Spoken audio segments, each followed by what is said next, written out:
Lawyers of Reddit, what are the craziest, yet legal, last will and testament stories you had to deal with? I worked at an attorney office and little older lady gave her house and her belongings to a bus driver. The bus driver was nice to her and would help her. We were all waiting for hell to break loose when her family found out. My brother used to be a paralegal, and he said that a group of 3 siblings, I believe 2 brothers and a sister, almost came to blows because the inheritance didn't divide into 3 evenly. There were 2 pennies left over. Not a lawyer, but paralegal. We had a dying client in hospital. Change her will by recording it on a smartphone. It set a precedent and made the local paper. The lawyer in question has the page from the newspaper framed in his office.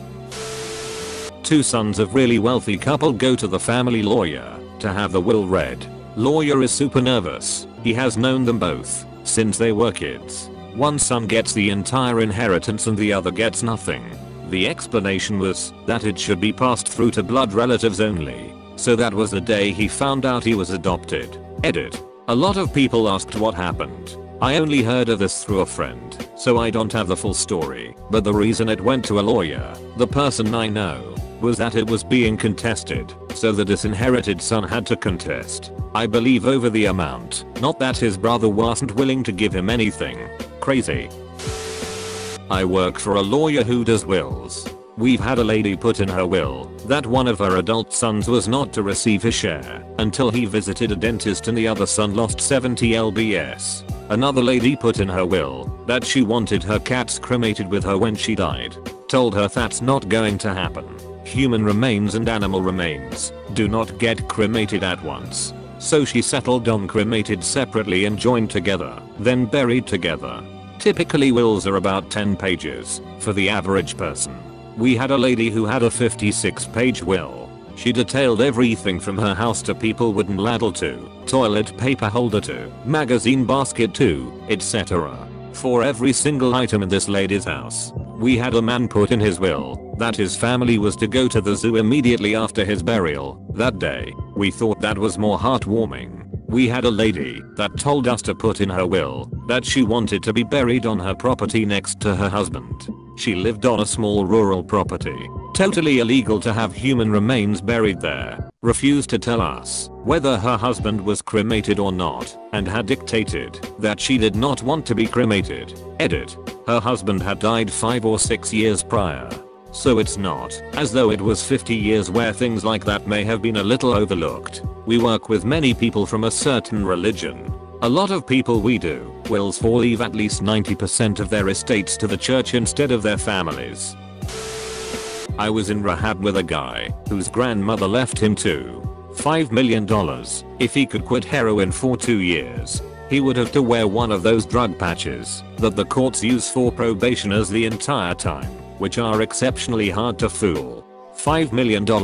Slam dunk, right? This was 2007. Last time I saw him was in 2013. Nodded the F*** out in a Fleabag motel while I left to pick up another sack. I got arrested, made the decision to quit, and never saw him again. Who knows? Maybe since then he's cleaned up. The local newspaper ran a story with pictures of a house that was left to a cat when the owner died. The cat was the only occupant. The woman's lawyer maintained the house for the cat from the deceased owner's trust fund. I always wondered if there might have been a little motivation to hasten Kitty's demise.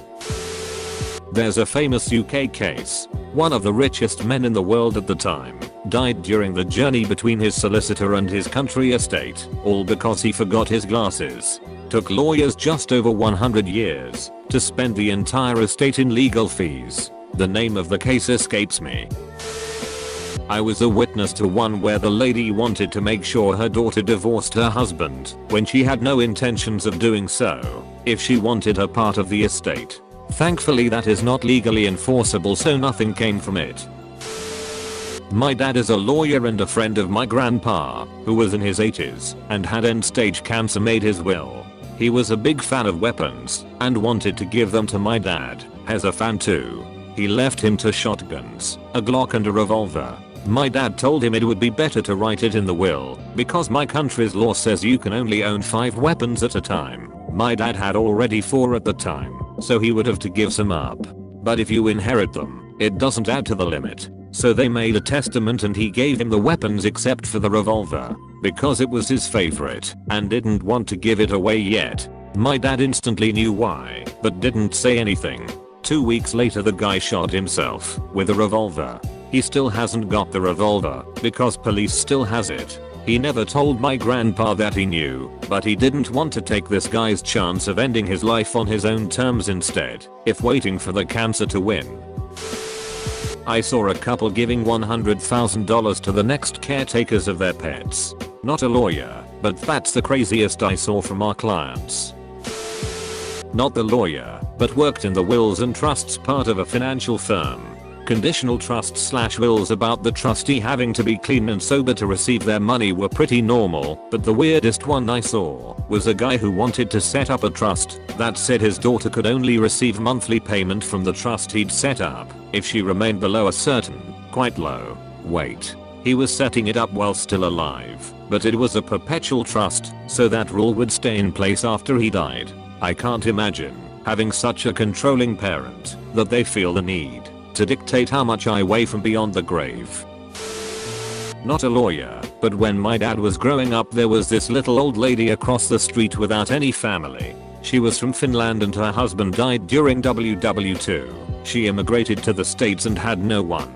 So my grandparents would knock on her door to chat, take her grocery shopping, etc. They made my dad and brother help out around her house / yard, etc. She loved my dad and uncle, treated them like her own kids, cookies and treats and presents. When dad was in Vietnam, she would record him voice messages on tapes and send them to him with letters telling him what life was like in the neighborhood and how she hoped he'd be home safe soon, that she prayed for him, etc. When he came home, he'd stop by to chat and help out around the house, bring her macaroons and just sit and talk for a while. One day Ms. Lingard died, and a lawyer called my grandparents. She had left them a sizable amount of cash and stock, and her paid off house to my dad and his brother. My family had thought she was penniless. Never underestimate how much little simple things can mean to people. You just might be one of the best things in their life. I have a grandpa who set up his will to divide his estate between his and his wife's. He remarried. Families. Pretty normal so far. Stupid part is that, rather than splitting his half between the 3 children, he did per capita, to be distributed after his wife passes. So we currently have a 9-way split, and likely 10 to 15 ways before it's actually settled. This family didn't realize I had nothing to do with the will. One kept telling me to tell the deceased they were unhappy with their decisions. Another thanked me personally for gifting them the house. Not so much the original will itself, but the aftermath and greed of the siblings. Almost none of them talk anymore, 10x total. They're fighting over a couple hundred acres, most of which is swamp. The greed part is they had the original will amended. Every grandkid was supposed to get a portion in the original will along with the siblings. However, the siblings nixed that via courts. They were going to then split the property among themselves, but the executor just didn't give a ref **K and let it sit for 30 years without doing S***T. The rest wanted it done, so court cases, massive debts. Finally the executor no longer has control. Thanks to the court cases the property was in massive debt, which is sort of paid off right now. And now they are all too old or dead to do anything with it. If the will had gone through as originally stated, the family, which consists of about 35 grandchildren, would have all been happy there, or had money for selling the property, which is worth about 35k a lot. Now it's probably just going to go under eventually for non-payment. Even if I could buy some of it for cheap, I'm not touching it with 100-mile pole.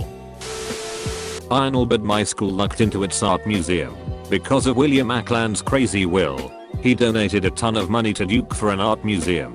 *O the condition that he be buried in the museum. Duke noped out of that little clause and the money, so unhappily accepted the gift, built the Ackland Art Center, and you can go see his tomb right there in it. I enjoy sharing this fun little piece of trivia when I give tours.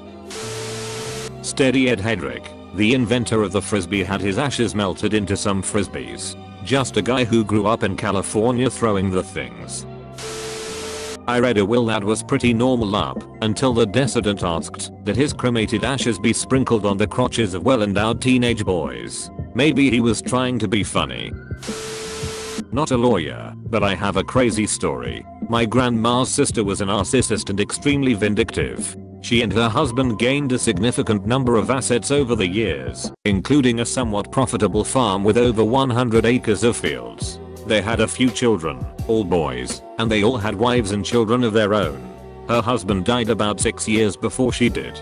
Somehow, in their 50+ years of marriage and living on said farm, had they never bothered to go to a lawyer and write a will. Instead, she wrote a note and left it in their safe of legal documents saying that nothing was to go to wife of son who died almost 20 years ago, or her children, and said aunt's grandchildren. This because the son's wife was more outspoken and wouldn't be controlled by her. Aunt absolutely despised her, and my entire family too. So everything went into probate and the kids are still trying to get everything squared away a year later. But the people she wanted excluded should be getting something out of it too. My grandpa gave all his belongings to my father, which was the youngest of 4 brothers and 3 sisters, while my grandma was still alive. Grandpa told my dad that he gave him everything rightfully because he believed my dad will split everything equal. Grandma wanted her property back. Dad, at the time only 20, obeyed his mom. Big f***ing court case several years later between all the brothers because it was indeed not evenly split. Still going strong to this day with no grandma around anymore. Grandpa was a wise man, just miscalculated. There was a case story from someone who was in law school of a generational trust.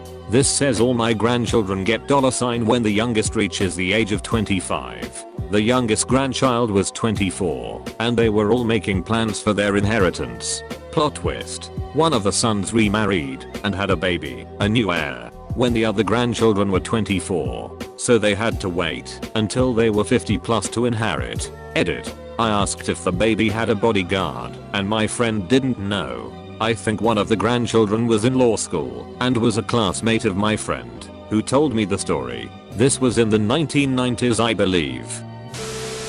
There is a show called The Will that is all about this kind of stuff for anyone interested.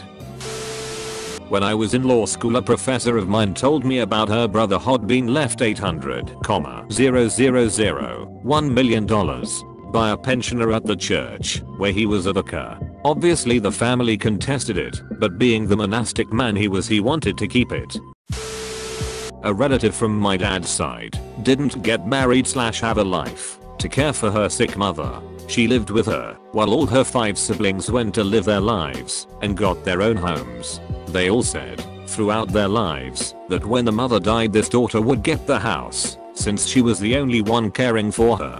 When the mother died, all the siblings got their share. She didn't have any money to buy hers, so she was literally thrown out on the street after caring for their mother all her life, and despite all of them having their own homes. Make sure to like and subscribe for more daily content. Thanks for watching.